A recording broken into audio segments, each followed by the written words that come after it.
Guatemala se desarrolla el Congreso Centroamericano de Desarrollo Rural.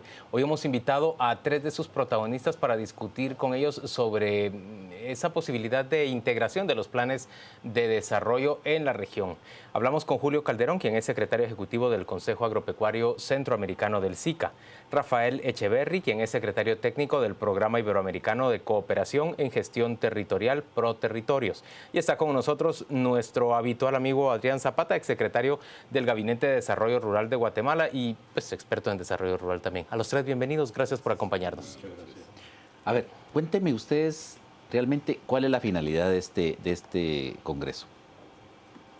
Bueno, este congreso, que ya es su tercera edición, es decir, la primera edición se realizó en el mismo lugar en Antigua Guatemala en el 2010, la segunda en San Pedro Sula, y ahora tocó por acuerdo del Consejo de Ministros de Agricultura de Centroamérica realizarlo acá en Guatemala. Y lo que persigue es un poco hacer un alto en el camino de la Estrategia Centroamericana de Desarrollo Rural Territorial, o ECADERT, y ver los avances, cuáles son los retos y establecer una discusión entre todos los actores. Por ejemplo, en esta edición tenemos más de 200 participantes de todos los países representados en el SICA. Esto es todo el Istmo Centroamericano. Julio, ¿y hay un avance que subrayar?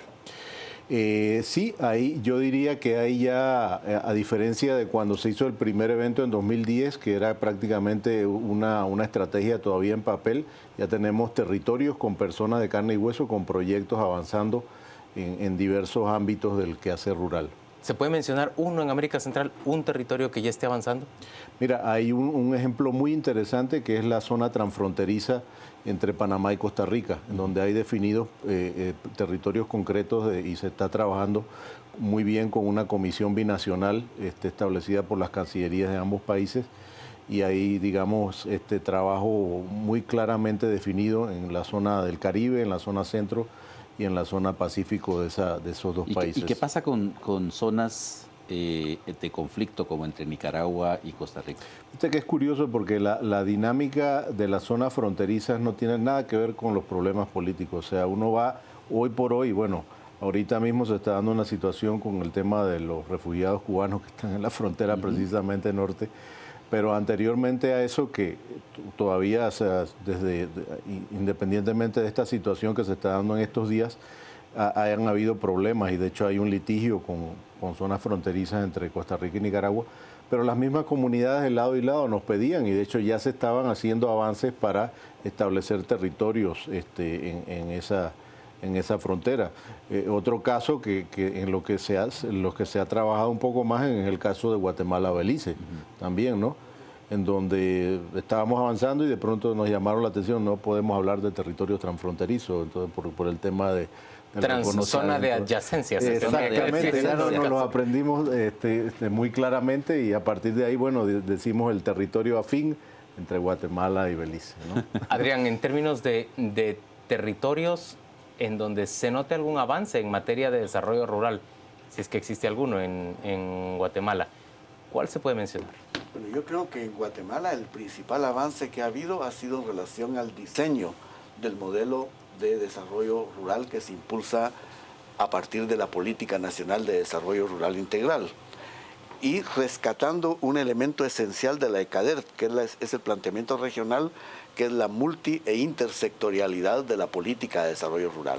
Entonces yo te diría que a la hora de ir a ver los territorios en específico, en concreto, allí los avances que se pueden observar en términos de la implementación de la política de desarrollo rural en su conjunto son muy escasos. Me parece a mí que el principal avance que se ha dado es en construir el diseño y en construir una institucionalidad territorial que impulsa una articulación de las intervenciones que se están dando en los territorios. Y en Guatemala hay 21 territorios que han solicitado ser parte de la política de desarrollo rural territorial, de la PENRI. Rafael, en el caso de los territorios, para nosotros que somos neófitos en esta terminología, es decir, ¿cómo se define un territorio?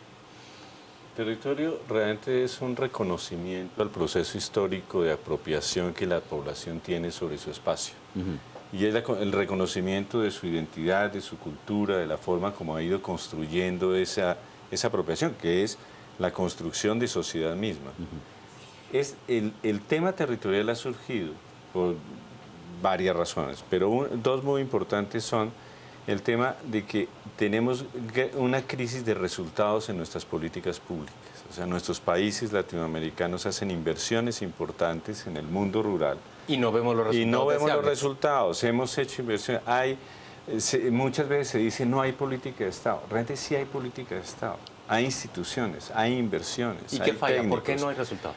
Justamente ahí aparece el tema de que la falta de una visión integral de los problemas, de esa realidad, cómo se organiza, cómo vive la gente, cómo piensa, cómo actúa, mucha de la política no lo reconoce. Uno de los temas es la desarticulación. Entonces, por poner un ejemplo, entonces hacemos una política de agricultura para pequeños productores. Y entonces viene el Ministerio de Agricultura y hace su tarea con mejores semillas, asistencia técnica, crédito.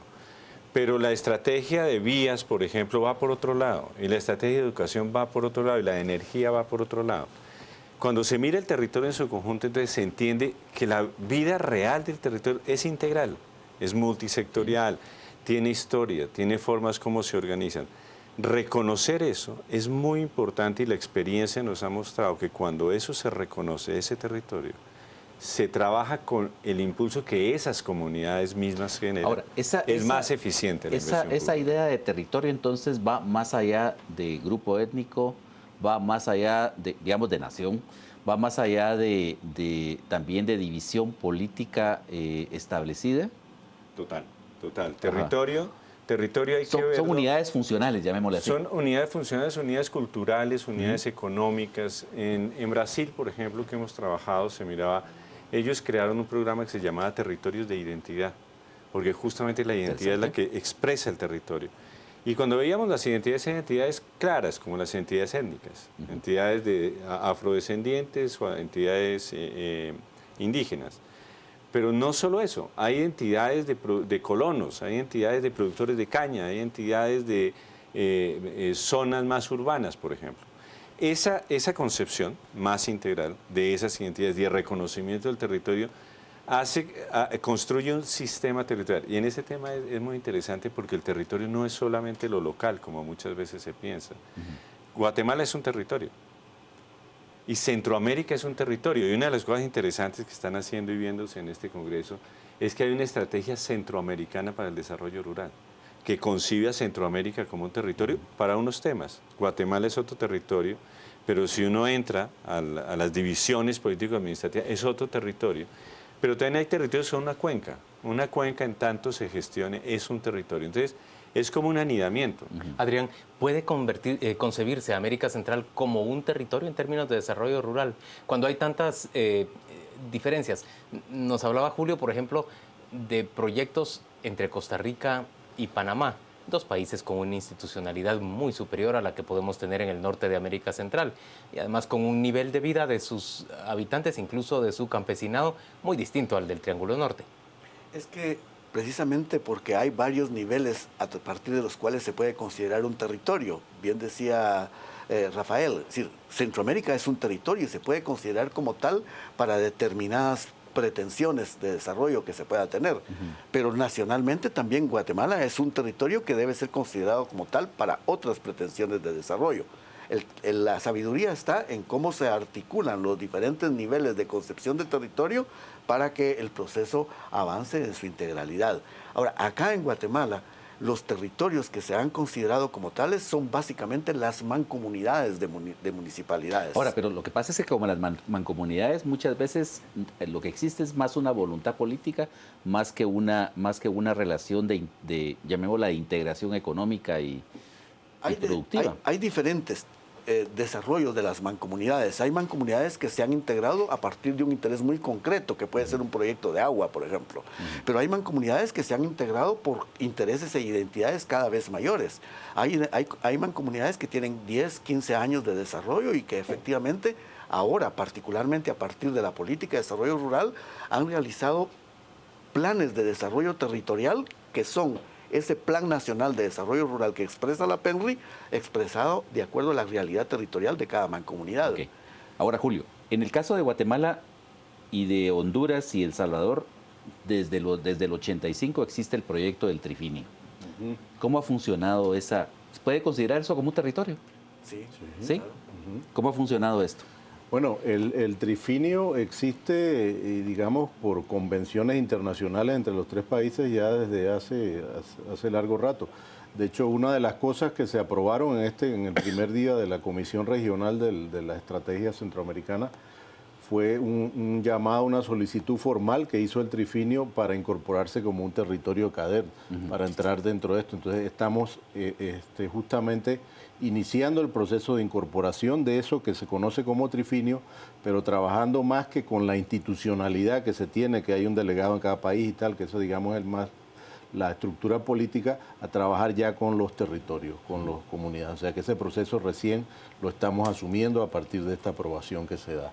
Julio, ¿y no es una batalla constante la que se debe librar en América Central para lograr que los países mantengan con el cambio de gobierno los programas orientados a desarrollo rural? Es una rural? batalla constante y debo decir que en el ámbito de la estrategia de desarrollo rural territorial es una batalla que se ha ido ganando poco a poco porque ya tenemos la contabilidad son casi más de 23 cambios de gobierno y ahí está la CADER.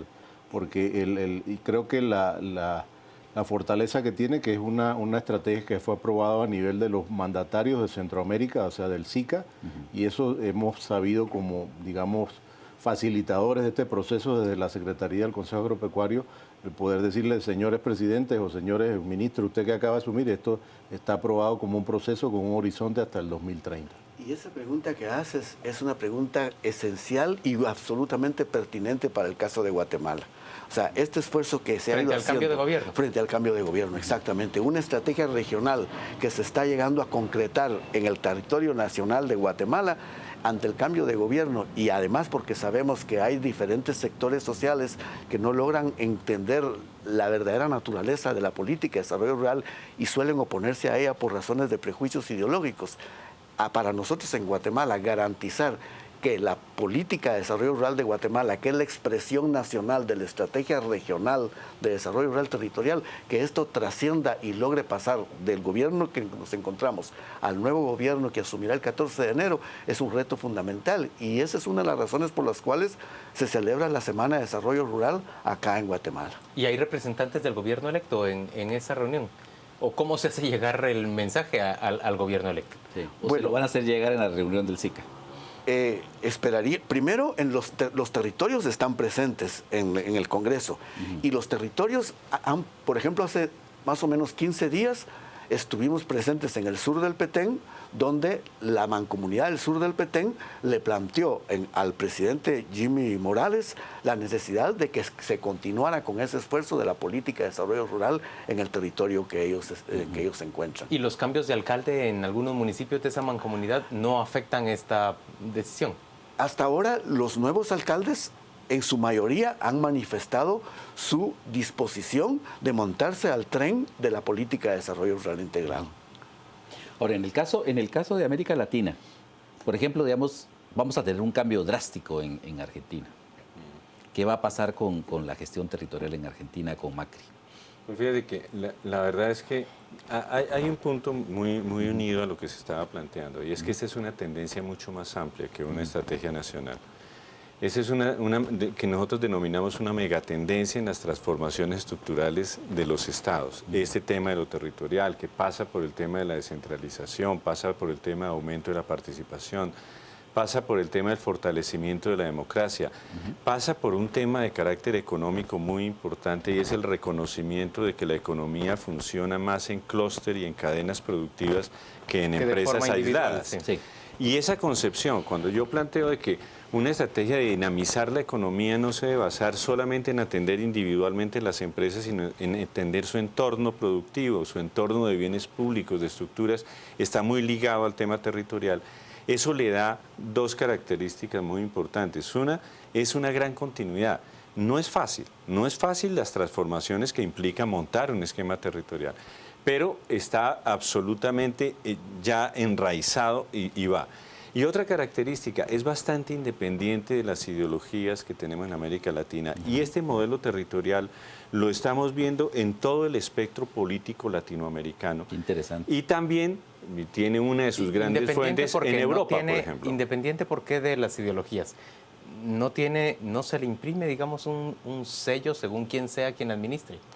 Obviamente tiene un sello de prioridades. Por ejemplo, Argentina ahora va a tener un sello diferente en términos de, por ejemplo, del tema de más apertura, más intervención en la economía, menos intervención. Pero Argentina es uno de los países que para el medio rural más ha avanzado en el tema de ordenamiento territorial para el medio rural.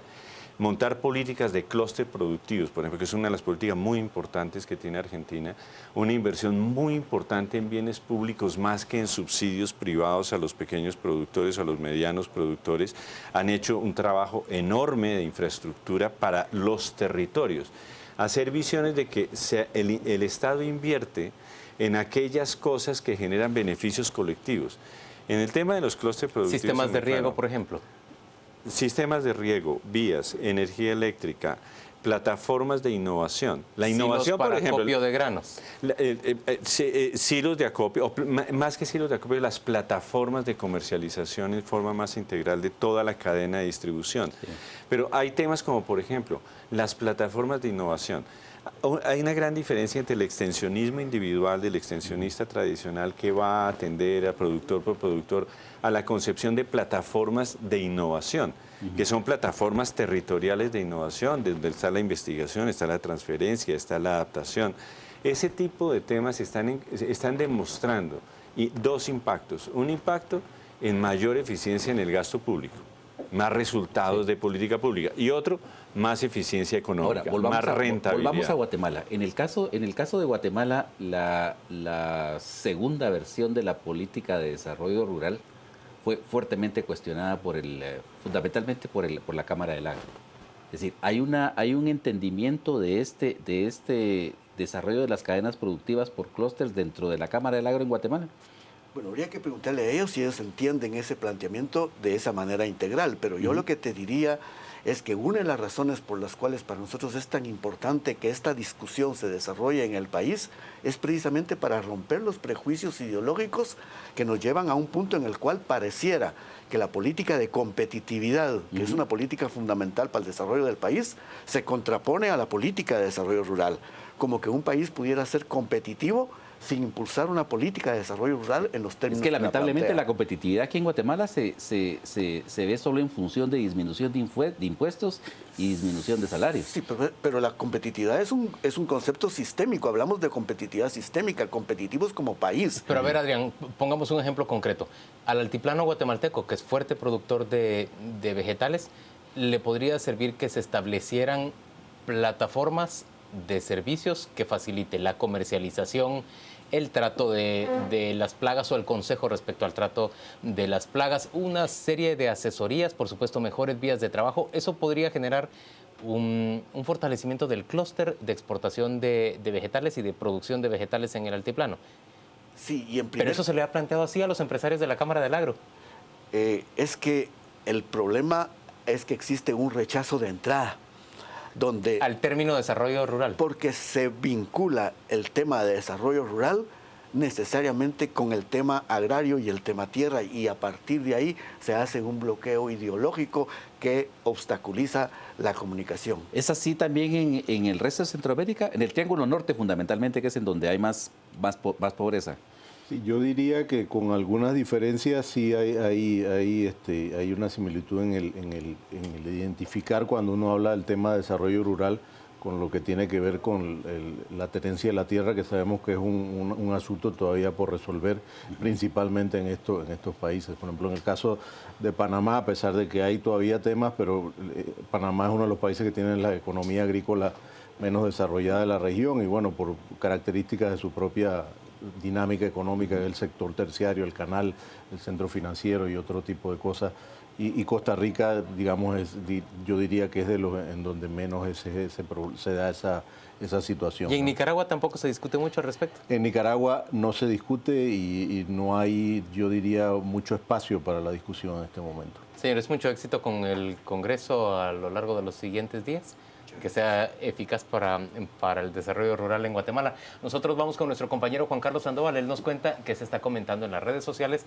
sobre esta conversación. Adelante, Juan Carlos. Gracias, muy rápido, Juan Luis. Vamos a las redes. Estamos con el comentario del licenciado Douglas Chacón. ¿Qué calidad de programa? Un 10. Armando, la política en Guatemala es como las toneladas de basura que salen de la terminal cada día. Abundan cada día más y apestan. Pati nos dice, yo tengo familiares en San Marcos y lamentablemente es cierto, hay muy poca agua potable y allí ya hay lugares que ni hay. Y Patricia, pienso será bueno integrar los programas junto con el control de la natalidad, parte de los mensajes que tenemos. Entramos directamente al análisis a las 10 p.m. Carmen Lorena Ortiz junto con Cristian Manolo Castillo. Prisión Valdetti es nuestro hashtag de la noche. Prisión Valdetti. Hablamos acerca de la solicitud que hará la defensa de Ingrid Roxana Valdetti Elías de que se le brinde una medida sustitutiva y además de la amenaza que ha denunciado la familia de la ex juez Gisela Reynoso de parte de un abogado de Ingrid Roxana Valdetti Elías. Ese será nuestro tema. Prisión Valdetti al regresar de los deportes.